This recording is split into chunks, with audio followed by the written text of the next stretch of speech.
Hello, and welcome to the mid-2000s. I'm your time host, Mr. 50mm, and we'll set the stage. It's 2006. You just heard that Olympus exists, and it's going to be around forever and ever. And to prove their eternal nature, they've released a brand new DSLR, the E-300. Wow. It features the brand new LiveMOS sensor at the heart of it. Gone is the old Kodak CCD of the E-300. And now you have the new Panasonic LiveMOS. But what the heck is LiveMOS, you think, while flipping around your old flip phone? And to jump out of it for a second, for all intents and purposes, it's basically a CMOS sensor. It's very similar in how it acts, and it is an active pixel sensor. Specifically, it's supposed to be an NMOS-based active pixel sensor rather than CMOS-based. And there's some actual credible evidence that the moniker LiveMOS was just kind of chosen to avoid patent issues with CMOS. This was early in the CMOS days. But there are some other distinctions as well, specifically with the sensor in the E-300. In the LiveMOS in this camera, apparently it uses a 3 transistor per pixel system rather than 4 normally used in other active pixel CMOS systems. And this, in theory, can mean that you have better fill factor on the LiveMOS. Either way, they function very similarly to CMOS sensors rather than CCDs. At any rate, nowadays in 2026, the definition of LiveMOS is more wibbly-wobbly. Frequently, we have variations of different CMOS sensors being referred to as LiveMOS on Olympus and Panasonic Micro Four Thirds cameras. Okay, back into the time machine and back to 2006. The question now burns within you. What is the difference between the older E-300 that was released only in 2004 and should you really trust the newfangled live gibberish thingy in the E-300? Besides, the E-300 had Kodak behind it. They know colors. But the new one, Panasonic, these are the folks that make the microwaves, the rice cookers. And yes, they're very nice, but they don't take pictures. But with that, let's dive into it and see if there's a difference between the two sensor technologies. The preamble, setup, and context. 2 important things. Let's start by discussing what the plan is. You might remember from the last video, I did a comparison with not the last video, but the last comparison. I did the Nikon D200, a near perfect camera, versus the Nikon D600, a camera considered less than perfect. And a lot of folks had some things to mention about that video. One, that the generational difference between the camera was too great. And 2, comparing a crop camera to a full-frame camera isn't fair. Even though, in my defense, the D600 was operated in DX mode only, so the field of view would be the same, and as a result of its pixel pitch being the same, almost the same as the D200, the image output size would also be the same as the D200. But I digress. This time, we are looking at cameras that are just 1 generation apart. In fact, they are basically part of the same line of products. Oh, look at this. So the differences here will maybe highlight any specific sensor differences that we see, and this should be something that results in a less confounded amount of factors contributing to the things that we're seeing. For example, the advancements made between camera generations will be less of a factor. Now, to do this test, again, I'm mainly doing it in the crucible of science that is my backyard, and it is, again, the depths of scientific perfection. But we'll also be adding in my basement, which is also another crucible of objective science. And don't worry, it'll be clear which photos are taken where. In the basement ones are flash ones. Additionally, this time around, I happen to have 2 copies of the same 14 to 45 millimeter kit lens, and this is honestly mainly to help me more quickly do things, because one, now they both have autofocus, and this made it easier for me to actually switch systems, going between one camera and the next, taking the same photo about twice. And where it's applicable, I'll mainly just be adjusting the images to compensate for exposure differences, and I will not be doing anything to touch the color, aside from aligning the color temperatures and tint values to match the output of the cameras.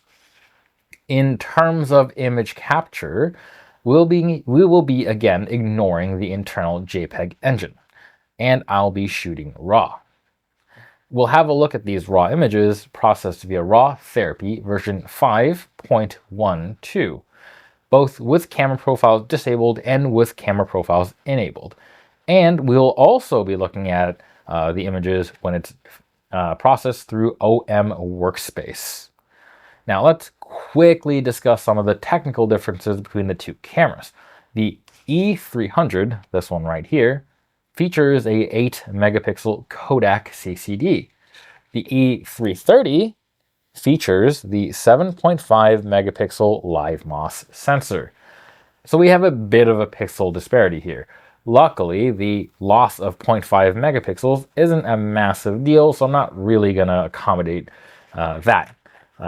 I will perhaps punch in a tiny bit more to make the field of views, or make the images on display the same scale. With the cameras being just one generation apart, I'm not going to be making a huge noise comparison. They're probably going to be pretty similar, but we will punch in at one point and we'll see if we can spot any differences. I remember some comments on the older D600 v D200 video pointed out that the look of the D600 images might not be due to the differences in sensor technology, but rather the progression of the sensor that we have in the D600 versus the D200. For example, the noise performance of the D600 being pretty dang good. Lastly, I want to also quickly say that one day I will do a look at cross-brand CCDs, since that's been asked a couple times, but today is not that video. Let's have a look at some images.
Okay, so this actually surprised me a tiny bit, and it made me rethink some of what I said in the previous video.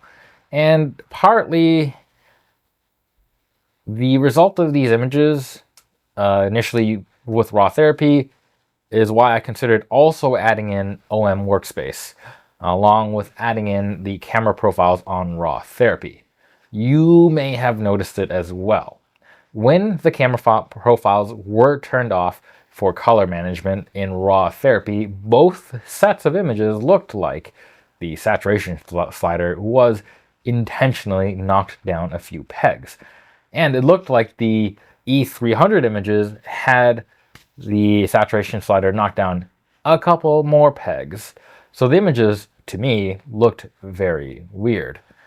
And it resulted in actually the E300 images popping or looking even less contrasty, less saturated than the E330, which is kind of weird. I thought it was strange, so I then rendered the images again, but this time I enabled the standard camera input profile. And in this one, you can see that the result from both the E300 and E330 are actually pretty similar, but there is a notable difference. As a result of that, I decided to see what other differences we could see if we used another image processing software. So that's why we have OM Workspace in the mix. And in this, we see the outcome is pretty similar to the outcomes using raw therapy with the input profile turned on. Lastly, I actually did another software. I used Ansel, which is a program based off Darktable, and it showed a similar result as well. But I didn't include any examples from this because I was, at this point, just rolling through different softwares, and I figure 2 raw editors and different modes would be sufficient. So what did we actually observe? Let me know if you actually spot anything different. And let's start off by saying, I noticed that some stuff was pretty similar to what we observed in the Nikon D200 v D600 video. The CCD and, well, these two sensors tend to render blue a bit differently from each other, being that blue has the most differences in rendering, followed by red, and then green is pretty similar between both cameras, at least from what I can safely discern. And I do think these changes are more likely due to the different sensors employed, since again, the two cameras are very similar generationally, and I can only assume that Olympus would have tried to minimally tweak the colors in the next generation to maintain the look of the images that come out of their system. And the result that I'm seeing is that I find that the CCD on the E300 to me actually renders at colors more accurately. They're closer to what I see in real life. The best example of this that I can show you from my sample images are the pictures of the film canister.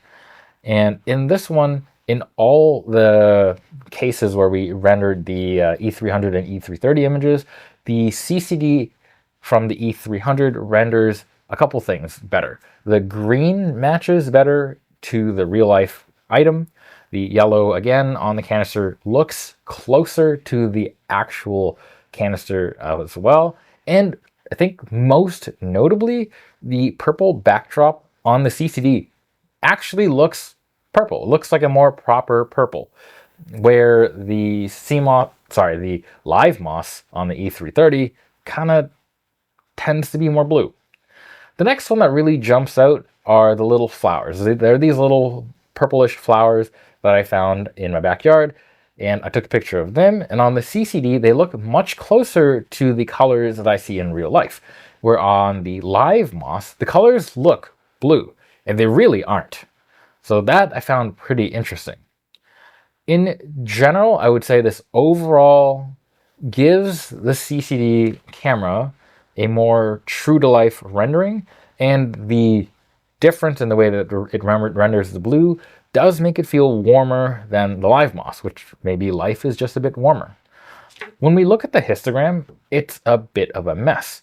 I realized that when I look back at the first video comparing the D600 to the D200, the histogram changes between those two cameras are actually pretty simple. And on the Olympus cameras, they were much farther apart, which I found pretty odd, again, given that these two cameras are much closer together than the other Nikon cameras that we looked at before. And this was backed up by the fact that on the Nikon video, a simple change of changing the blue channel on the color mixer on the Nikon's -15 got it to pretty well match got the CMOS to match the CCD. If I try to do that same kind of channel mixer correction with just modifying the one channel on the LiveMOS to make it look like the CCD, it doesn't really work at all. The amount of changes I need are much more in depth, making the process actually pretty tedious. I basically have to tweak a bit of every channel, and it is annoying, but I did get it to, I think, mostly work. I'll show some examples here.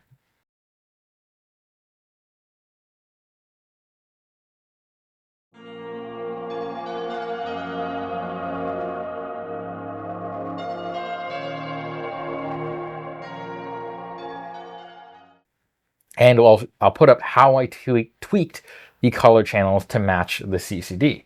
And please note that all of these color channel tweaks were the ones done in raw therapy with the camera color input profiles loaded. The next thing I want to talk about is the texture. When I first talked about this in the D200 and D600 video, you may have noticed I did say something like the CCD image has a bit of a texture to it. And this was when I really punched into the images into a tiny segment, and you can see the way that the CCD and the CMOS on the Nikon system kind of had a different way of rendering things when you punched in really hard. Like the gradients and the transition between colors looked a bit different. With this comparison with the CCD versus LiveMOS, to me, the texture of both images actually look pretty similar, which makes me think that when I did this same thing on the D600 and D200, this might have actually been a CMOS development gap versus actually a difference between CCD versus CMOS.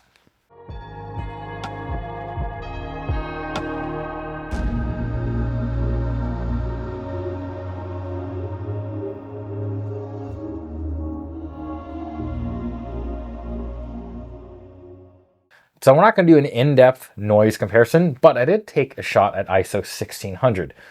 You can see that the CCD on the E-300 has some bad color noise, and there's some pretty bad detail loss. But the LiveMOS image has some very unhappy looking pattern noise, which I honestly think overall looks worse than the CCD. Yes, on the CCD you can cover up that color noise with noise reduction, and you can play around to get a mix of the noise reduction and what it does with your detail. But it's pretty hard to address the pattern noise on the LiveMOS, and it really does come through fairly strongly at these higher ISOs.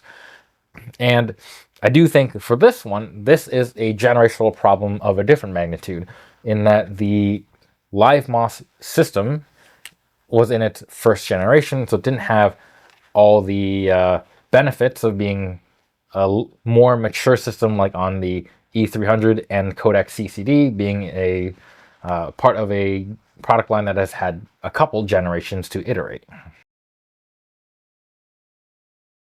Conclusion. In the end, there were a pretty noticeable amount of differences between the CCD on E300 and the LiveMOS on the E330. And it is visible. It is not a trick of the eye. And this time, the differences, I think, are more likely due to the fact that you have a fairly mature CCD versus a fairly immature LiveMOS. And let me explain. Again, in the case of the E300, we're using a CCD from Kodak. At this point, the CCD technology is pretty mature, and the LiveMOS technology is literally on its first generation. So the CCD had Kodak's help behind it, which results in the cumulative experience of Kodak behind that sensor and their color sciences to boot. Where the LiveMOS is the new kid on the block, which kind of leads me to the next point. The comparison really did surprise me when the differences between the two systems were so kind of drastic. They were much, there was a little bit more of a noticeable thing, and I wasn't expecting the amount of changes I needed to adapt the LiveMOS in to make it look like the CCD to be much more severe than the changes I had to do on the D200 versus the D600. And I think this does have to do with just how much more mature the Kodak CCD was and how much less mature the LiveMOS was. And possibly, and this is just conjecture on my part, the amount of time that Olympus and Panasonic had to tweak the color sciences to more align to what their customers had been used to before, or at least shift them away to a different look from their new sensor. And again, I do want to point out that when it comes to image texture of the E300 versus E330, they're both very similar from low ISOs to medium ISOs. Again, unlike the D600 and D200, where even if you did color match it, you could probably see where the D200 or what the D200 images were based on the way that that camera did your color gradients and the way that the overall image texture of the D200 looked compared to the D600, where the overall grain noise was much more smooth and overall resulted in something that was a little harder to accommodate for in editing without just adding in noise. But again, the thing that really did surprise me was the amount of color tweaking required on both Olympus cameras. And I do want to point out there were some things that were common between the Olympus E330 versus E300 and the Nikon D600 versus D200. Primarily that a lot of the differences that came to rendering seemed to come from the blue channel. With the edits, with the primary amount of color mixing edits happening on that one.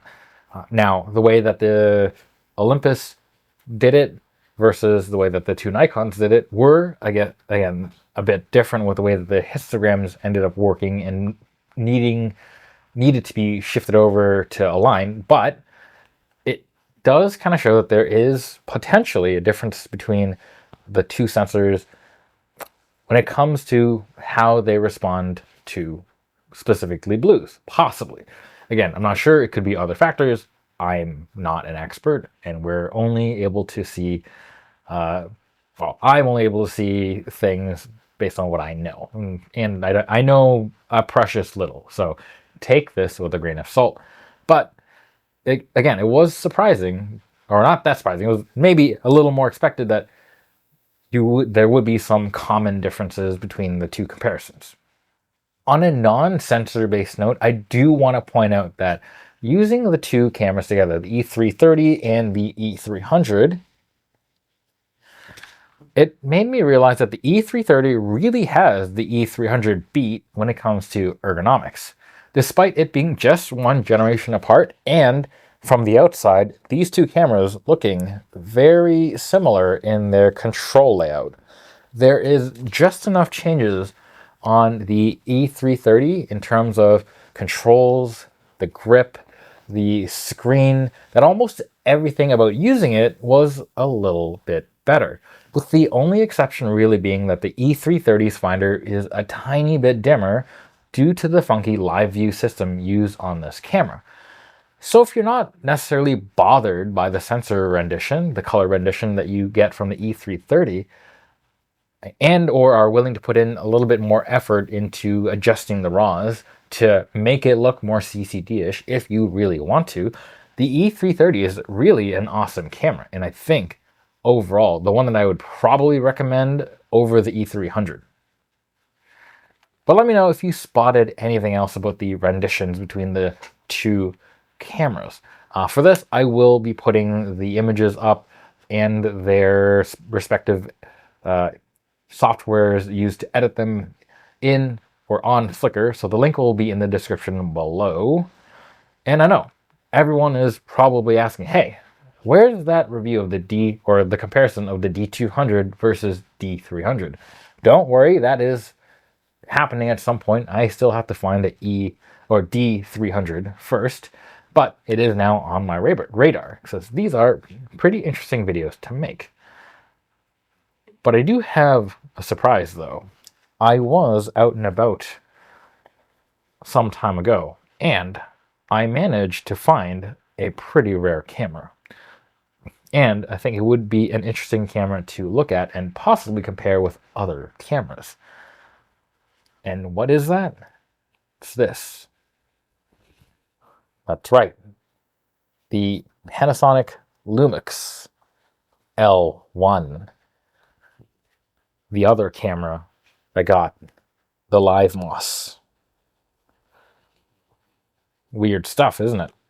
At any rate, yeah, I randomly popped into a pawn shop, and this happened to just actually be sitting there. Apparently, it had been in and around this various chain of shops for 7 years. Not a single person had bought it.